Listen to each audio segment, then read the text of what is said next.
Dear students, welcome back to the playlist of stats 321। हमारी playlist की 7th video है। पिछली तमाम वीडियोस का लिंक आपको डिस्क्रिप्शन के अंदर मिल जाएगा। और इस वीडियो लेक्चर में हम लोग पढ़ने जा रहे थे कि पाई चार्ट को किस तरह से ड्रा करना है। लास्ट वीडियो हमने जहाँ पे ख़त्म की थी, हमने देखा था कि पाई चार्ट को ड्रा करने के लिए हमें क्या क्या चीज़ें चाहिए होती हैं। इसको ड्रा करने के लिए हम लोग को एक टेबल ड्रा करना पड़ता है और इस टेबल के अंदर हम लोग को रिलेटिव फ्रीक्वेंसी फाइंड करनी पड़ती है। रिलेटिव फ्रीक्वेंसी फाइंड करने के बाद हम लोग एंगल फाइंड आउट करते हैं और जब हम लोग सारे के सारे एंगल निकाल लेते हैं तो उस वक्त हम लोग ड्रा कर सकते होते हैं अपना पाई चार्ट या फिर सेक्टर डायग्राम। आपके एग्जाम के पॉइंट ऑफ व्यू से बहुत इंपॉर्टेंट क्वेश्चन है। आपके एग्जाम में क्वेश्चन इस तरह से आता है कि आपको एक डाटा दे दिया जाता है जिसमें क्लासेस और फ्रीक्वेंसीज प्रोवाइड की होंगी और एग्जामिनर आपको कहेगा कि इसका पाई चार्ट या सेक्टर डायग्राम ड्रा कर दें। तो अगेन आप लोगों ने सबसे पहले क्या करना है, आप लोगों ने ये वाला टेबल ड्रा करना है अपनी एग्जाम शीट के अंदर और इस टेबल में क्लासेस और फ्रीक्वेंसीज आपको ऑलरेडी गिवन होंगी। आपने पहले एंगल को निकालना है और एंगल को निकालने के लिए हम लोग को रिलेटिव फ्रीक्वेंसी चाहिए होती है। आपने रिलेटिव फ्रीक्वेंसी इस फार्मूले से निकाल लेनी है। इसका तरीका हम लोग लास्ट वीडियो के अंदर डिटेल में पढ़ चुके हैं। उसके बाद आप लोगों ने एंगल निकाल लेना है। अब हम लोग अगर देखना चाहते हैं कि आया कि जो हमारे एंगल की वैल्यू आई है वो ठीक है तो गलत है, तो इसके लिए हम लोग क्या करते हैं, इन तमाम वैल्यूज़ को हम लोग सम करेंगे। अगर हमारा सिग्मा एंगल जो है वो 360 के बराबर होता है, अगर ये तमाम वैल्यूज़ प्लस होकर 360 के बराबर आएंगी तो उसका मतलब ये है कि आपके जो एंगल की वैल्यू आई है ये बिल्कुल ठीक है। अब हम लोग रेडी हैं कि हम लोग अपना पाई चार्ट ड्रा कर लें और इसको ड्रा करने के लिए आपको ज्योमेट्री का सामान चाहिए होता है। आपने अपना जो प्रोटेक्टर है वो अपने पास रखना है, जिसको हम लोग डी बोलते हैं। वो आपने स्केल अपने पास रखना है, आपके पास प्रकार होनी चाहिए। फर्स्ट स्टेप के अंदर आपने प्रकार लेनी है और लेड पेंसिल से आपने अपनी एग्जाम शीट के ऊपर एक सर्कल जो है उसको ड्रा कर लेना है। स्टूडेंट्स, स्टैट्स जो होती है ये इस तरह समझाई नहीं जा सकती, इसको खुद करके दिखाना पड़ता है। लेकिन मैंने पूरी कोशिश की है कि मैं नोट्स के जरिए से समझाऊँ और मैं पूरी कोशिश करूँगी कि ये वाला क्वेश्चन आप लोगों को अच्छे से समझ आए। लेकिन अगर आपको कन्फ्यूजन हो तो आप मुझे कमेंट सेक्शन में बताएं। जिस तरह आपको वीडियो चाहिए होगी मैं आपके लिए उस तरह से वीडियो बना दूँगी। तो फर्स्ट स्टेप के अंदर हम लोगों ने एक सर्कल ड्रा कर लेना है और हमने सर्कल के अंदर अपनी मर्जी से कोई भी एक यहाँ पे लाइन जो है वो लगा देनी है। इसके सेंटर से लेके यहाँ तक स्केल की मदद से कोई एक लाइन ड्रा करने के बाद हम लोगों ने बारी बारी जो हमारी यहाँ पे जो वैल्यूज़ हैं इनके एंगल जो है वो ड्रा करना शुरू करने हैं। और एंगल को ड्रा करने के लिए हम लोग को मदद होती है अपने डी की, जो अपना प्रोटेक्टर होता है उसकी। फर्स्ट एंगल हमारे पास है 18 डिग्री का एंगल। इसको फाइंड करने के लिए हम लोगों ने अपने प्रोटेक्टर को यहाँ पे प्लेस करना है। अब मैं आपको यहाँ कलर की मदद से सिखाऊंगी और आपने साथ में एक कॉपी पेंसिल रखनी है। अगर आप साथ साथ ड्रा करते रहेंगे तो आपको समझ आती रहेगी। जो हम लोगों ने अपने सर्कल के अंदर सेंटर में डॉट लगाया था उस डॉट के ऊपर हमने अपना प्रोटेक्टर रखना है। इस तरह से अपना प्रोटेक्टर रखना है। ये डायग्राम इस तरह से आपका प्रोटेक्टर जो आपका डी होना है वो आपने इधर रख देना और इस प्लेन लाइन के ऊपर, और प्रोटेक्टर के अंदर 18 का एंगल जहाँ पे बन रहा है वहाँ पे आपने लाइन लगा देनी है। और उसके बाद आपने अपना प्रोटेक्टर जो है वो हटा देना है। प्रोटेक्टर हटाने के बाद मैं दूसरा कलर ले लेती हूँ। प्रोटेक्टर हटाने के बाद जो आपने यहाँ पे डॉट लगाया था आपने अपनी सेंटर के डॉट को और उस डॉट को स्केल की मदद से मिला लेना है और यहाँ पे आपने लिख देना है कि आपका 18 का एंगल है।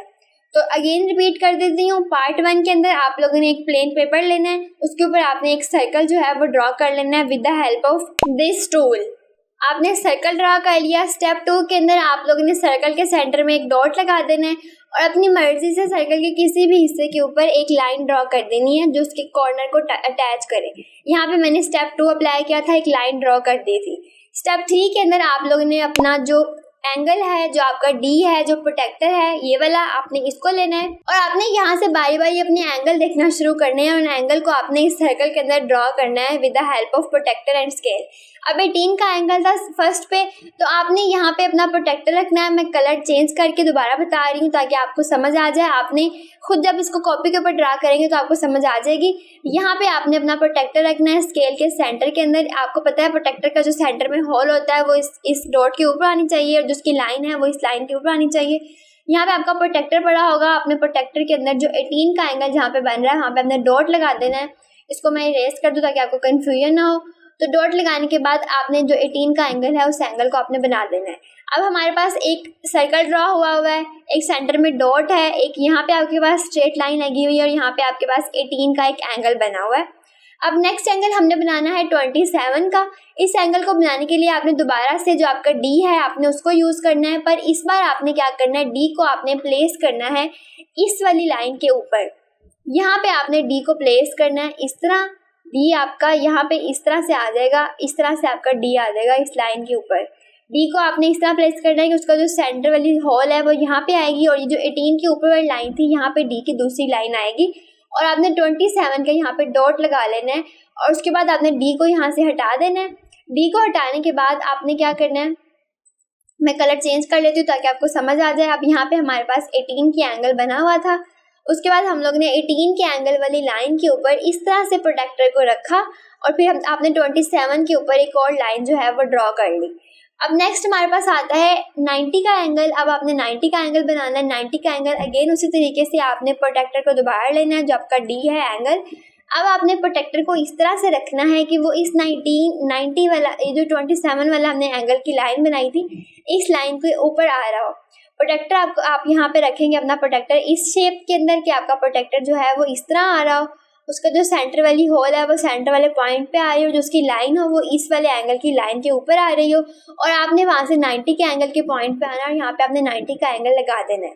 अगर आपने साथ में कॉपी पेंसिल और चीज़ें पकड़ी होंगी और आप साथ साथ में ड्रॉ करते जाएंगे तो ये आपके लिए ड्रॉ करना बहुत ही ईजी होगा, आपको समझ भी आती जा रही होगी। लेकिन अगर आपको इस तरह समझ नहीं आ रही तो मैं आपको स्टेप बाय स्टेप खुद ड्रा करके एक वीडियो के अंदर दिखा सकती हूँ, और आपने उसके लिए मुझे सिंपल कमेंट करना है कि मैम हमें ऐसे समझ नहीं आई, हमें दूसरे तरीके से समझाएं खुद बना के, तो मैं आपके लिए एक और वीडियो बना दूँगी।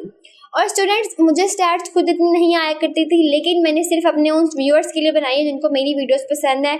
स्टूडेंट्स ने मुझे बार बार कमेंट किया कि मिस हमें सिर्फ आपकी समझ आती है, आप हमें स्टैट्स पढ़ाएं, हमें स्टैट्स आपसे पढ़नी है, हमें इसकी प्लेलिस्ट कहीं और नहीं मिल रही अच्छी वाली, हमें इसके नोट्स नहीं मिल रही, तो सिर्फ आपके कहने के ऊपर मैंने पढ़ाई है। तो थैंक यू सो मच उन तमाम स्टूडेंट्स का जो मेरी वीडियोस को देखते हैं, इनको लाइक करते हैं और मुझे अच्छे से कमेंट्स देते हैं। आपके लिए बहुत सारे गुड विशेज़ हैं आपके फ्यूचर के लिए, और इन वीडियोज़ को अपने बाकी फेलोज़ के साथ भी लाजमी शेयर किया करें, ताकि अगर मैं ये मेहनत आप लोगों के लिए कर रही हूँ तो ये वाली मेहनत जो है इसका फ़ायदा आपके बाकी क्लास फेलोज़ को भी हो। अब आपने 90 का एंगल ड्रा कर लिया। अब आपने नेक्स्ट एंगल ड्रा करना है 180 का। अगेन हम लोग दोबारा से अपना प्रोटेक्टर लेंगे जो आपका D है। इस बार हम लोगों ने प्रोटेक्टर को यहाँ पे रखना है, इस जगह पे आपने प्रोटेक्टर को रखना है कि उसका सेंटर वाला पॉइंट यहाँ पे है और ये वाली लाइन यहाँ पे है। प्रोटेक्टर आपका इस तरह से पड़ा होगा, चाहे तो आप पेपर को भी रोटेट कर सकते हैं। अब आपने यहाँ पे 180 का एंगल बनाना था, तो आपने प्रोटेक्टर का 180 यहाँ पे बिल्कुल ख़त्म होता तो आपने यहाँ पे एक पॉइंट लगा देना है, और बाद में अपने प्रोटेक्टर को यहाँ से हटा देना है। जैसे आप प्रोटेक्टर अपना यहाँ से हटाएंगे, आपने स्केल की मदद से ये जो आपने यहाँ पे जो डॉट लगाया था, इस डॉट को आपने यहाँ पे ज्वाइन कर देना और लाइन लगा देनी है अपने सर्कल के अंदर। नेक्स्ट हमारे पास कितने एंगल बचे हैं, 2 एंगल बचे हैं। फिर आपने 36 का एंगल ड्रा करना है। अगेन वही स्टेप आपने लेना है, आपने अपना प्रोटेक्टर जो है आपका जो D है आपने उसको दोबारा लेना है, और इस बार आपने अपने D को इस लाइन के ऊपर रखना है, यहाँ पे इस तरह से रखना है कि जो उसका सेंटर वाला पॉइंट है वो इस डॉट के ऊपर आएगा, और जो उसकी लाइन है वो यहाँ पे आएगी इस 180 वाले एंगल पे, और यहाँ से आपने 36 का एंगल जो है वो ड्रॉ कर देना है। जब आप 36 का एंगल ड्रा कर देंगे, यहाँ पे पॉइंट लगा देंगे, फिर आपने स्केल लेना है। स्केल की मदद से आप लोगों ने ये वाला जो पॉइंट था इसको आपने यहाँ पे अटैच कर देना और यहाँ पे लाइन ड्रा कर देनी है। लास्ट पे 9 का एंगल बचता है, आपने प्रोटेक्टर की मदद से इसको मेजर कर लेना, ये 9 का एंगल ही होगा, क्योंकि ये पूरे के पूरे एंगल का सम जो था वो 360 था, और पूरा का पूरा जो सर्कल होता है इसमें भी 360 के एंगल पाए जाते हैं। तो हमारा यहाँ पे बन जाता है पाई डायग्राम। बहुत नीट आप लोगों ने बनानी है, क्योंकि ज्योमेट्री के अंदर जो ये वाली चीज़ें होती हैं इनके अंदर नीटनेस आपकी बहुत मैटर करती है। हम लोग without wasting any time next move करते हैं। नेक्स्ट हमारे पास आता है histogram, another important topic. Histogram का क्वेश्चन भी आपके एग्जाम में पूछा जाता है, आपको डाटा प्रोवाइड कर दिया जाता है और एग्जामिनर आपको बोलेगा कि इस डाटा का हिस्टोग्राम जो है वो बना दें। तो डाटा आपको 2 तरह का चाहिए होता है हिस्टोग्राम बनाने के लिए, एक आपको क्लासेस चाहिए होती हैं और एक आपको फ्रीक्वेंसी चाहिए होती है। उसके अलावा सिंपल बार चार्ट और हिस्टोग्राम के दरमियान में डिफरेंस भी आ सकता है, पूछा जाता है। और स्टूडेंट्स, आपको पता है कि हम लोगों ने इस वीडियो में एक और नोट्स को भी रिवाइज करना है, जो मैंने आपको स्टार्ट में दिखाए थे। उन नोट्स का लिंक आपको डिस्क्रिप्शन में मिल जाएगा। अगर किसी को नोट्स ना मिले हों हैंड रिटन, तो वह मुझे कमेंट करे, मैं कमेंट सेक्शन में आपको लिंक प्रोवाइड कर दूंगी नोट्स का।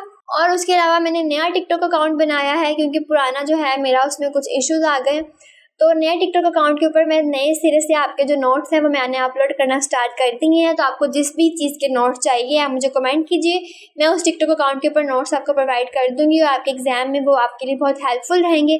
अब हम लोग आते हैं हिस्टोग्राम की तरफ। हिस्टोग्राम किस तरह से ड्रा करते हैं, इसको किस तरह से बनाते हैं और ये क्यों इतना इंपॉर्टेंट है, इसलिए इंपॉर्टेंट है क्योंकि ये बाकी ग्राफ की निस्बत बहुत डिफरेंट है। अब एक चीज़ यहाँ पे हम लोगों ने पढ़नी है, क्लासेस क्या होती हैं और क्लास बाउंड्री क्या होती है। हमने जब भी क्लासेस बनानी है तो हमारी जो क्लास के अंदर दो वैल्यूज़ होती हैं। जो फर्स्ट पॉइंट होता है क्लासेस का, इसको हम लोग कहते होते हैं लोअर क्लास लिमिट, और जो सेकंड पार्ट होता है इसको हम लोग कहते हैं अपर क्लास लिमिट। अब पहली क्लास जो हमारे पास है उसकी जो अपर क्लास लिमिट है और जो हमारे पास दूसरी क्लास है उसकी जो लोअर क्लास लिमिट है, ये दोनों हमेशा इक्वल होनी चाहिए। अगर ये इक्वल होंगी तो उसका मतलब ये है कि हमारी क्लासेस जो है वो बिल्कुल ठीक हमने बनाई हुई हैं। सेम इसी तरह ये वाली जो सेकंड क्लास थी इसकी जो अपर क्लास थी ये भी 150 है और थर्ड वाली की जो लोअर क्लास है ये भी 150 है। तो हमने जब भी टेबल बनाना है आपने ये बात गौर करनी है कि आपकी जो एक क्लास की लोअर क्लास लिमिट अगली क्लास पिछली क्लास की अपर क्लास लिमिट के बराबर होगी।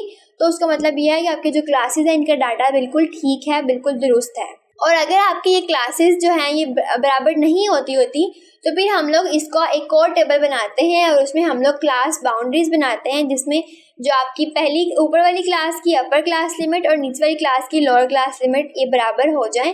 जब तक ये बराबर नहीं होती तब तक हम लोग आगे वाले स्टेप पे नहीं चलते। और मैं आपको एग्जांपल्स कराऊंगी इसी वीडियो के अंदर या इसके अगले पार्ट के अंदर, जिसमें हम लोग ये देखेंगे कि आपने किस तरह से ये क्लास बाउंड्रीज बनानी है। तो यहाँ पे हमारे पास क्लास बाउंड्रीज ऑलरेडी प्रेजेंट है। क्लास बाउंड्री का मतलब ये होता है कि ऊपर वाली क्लास की अपर क्लास लिमिट नीचे वाली क्लास की लोअर क्लास लिमिट के बराबर है और सिमिलरली ये वाला डाटा हमारे पास बिल्कुल ठीक है। हिस्टोग्राम हम लोगों ने बनाना शुरू करना है। सेम वैसे ही हमने एक ग्राफ बनाना है, उसके ऊपर एक्स एक्सिस और वाई एक्सिस की एक लाइन ड्रा करनी है।